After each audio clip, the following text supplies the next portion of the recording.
All right, so I've got this printer here, I'm trying to start a print, and it gives me a fault that says that it can't load the filament. So we're going to check, and it's just feeding and feeding and feeding and feeding and feeding.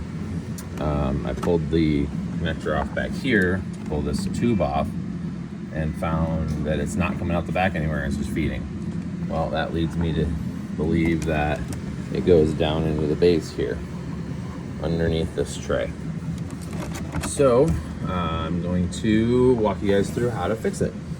So first we're gonna press on this little connector in here, like that, and then we pull that tube out back there.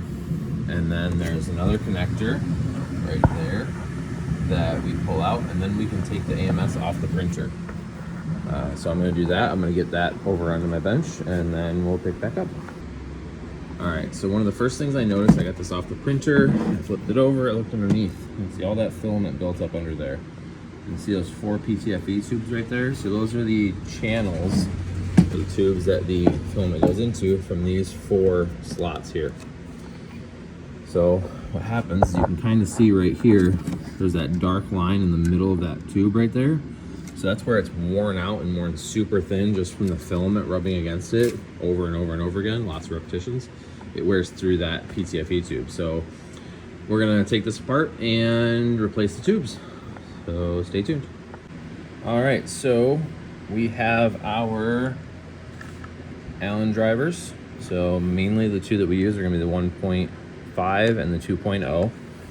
We have some new PTFE tube, and we have some good sharp cutters for that PTFE tube. These are nice because they do not crush the PTFE when you're cutting it. So we're gonna start by removing the roll of filament that's here. Unfortunately, we're just gonna have to cut it because it's really wound up underneath there. So, some cutters.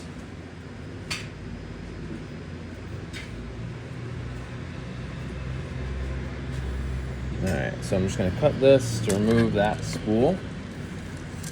And now when you first get an AMS, there's 2 screws. There's one here and one here that you have to take out before you can lift this up. I've taken these apart so much that once I take them out, I don't put those screws back in. Some people do, I don't do it. All right, so we're gonna lift up from these ribs here. We're gonna pull the back up first, tipping the top down. We wanna make sure we do it nice and gentle. And now, when we get to this point, we just kinda gotta push down that little tab that was holding the PTFE tube. Push that down, pull it all towards us. And we don't wanna pull it all the way out because there's cables underneath that are holding it together. So, I'm gonna pull it, I'm gonna slide it up like this. And there's all that filament mess there. Look at that, what a mess. All right, so now you can see those 2 cables. We've got a power and we've got a communications cable.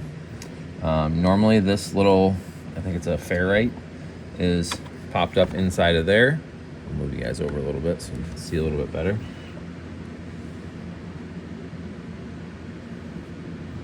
It's popped up onto there just like that.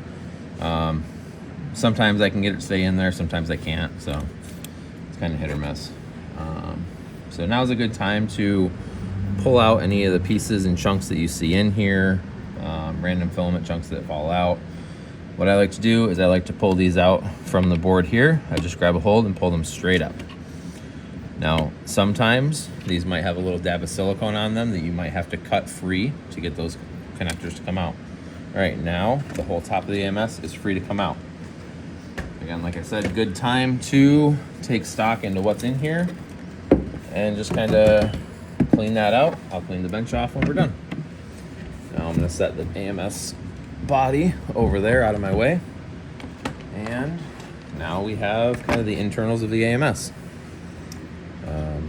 So this one over here is the one that broke through first. So I'm going to grab my screwdriver. I'm gonna push on the connector down there. I'm gonna pull up on the tube. That's gonna free the tube. Now you can see exactly what happened to that. So can see the filament goes in here. Get a chunk of this filament so you can see it a little better. This filament goes in this tube, but then it just comes right back out again. So it just wore itself through that whole section right there.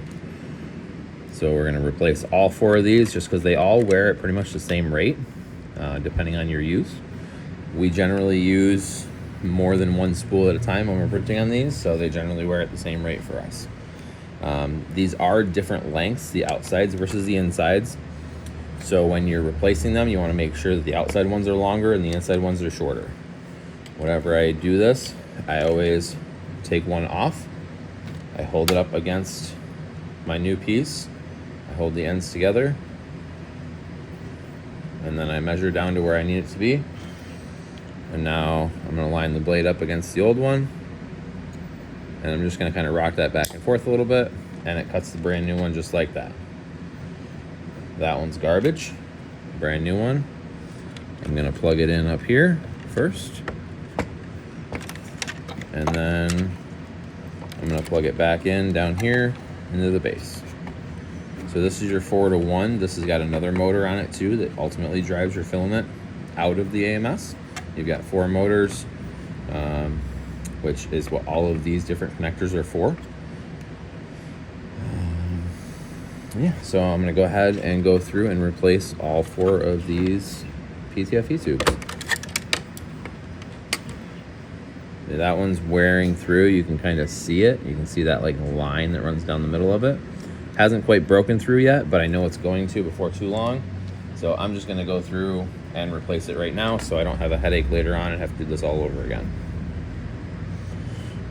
Now, very rarely will I choose not to replace the PTFE tube while I'm in here, just because that's yet again another time I have to tear this whole thing apart and put it all back together again. As you can see, it doesn't take a ton of time. It's a pretty simple fix. But if you guys have any questions, feel free to reach out. Leave your questions in the comments. Send us a message, and we'll get those answered. So I'm gonna go ahead and finish this up, and I'll come back when we are wrapping everything up. All right, we have all 4 tubes replaced. We're gonna work on getting this put back together now. We'll bring the body back over. And it is really just an opposite of how we took it out. So we're gonna put the front in first. And I generally pull this ferrite core out. Might be saying that wrong, I think that's what it's called. Just so I have a little bit extra length on the wires. And we just get those plugged in nice and gentle. I've got big sausage fingers, so it takes me a little bit more to get those in there. If you're like me and you have problems with getting the connectors lined up or pushed in all the way, so you can align them, make sure they're aligned, and then you can use your Allen and just gently push down on them to seat them properly. If you have any resistance at all when you're pushing these down, stop. You don't want any resistance when you're pushing on those. That means you're not aligned properly. All right, I'm gonna put this ferrite core back in there, and then I'm gonna dip this back down, hold that piece in, and there we go. Now it's ready to go. We're gonna get this back in the machine, back into production, and on to the next. Like I said, if you guys have any questions, feel free to reach out and we will get those answered. Thanks for tuning in.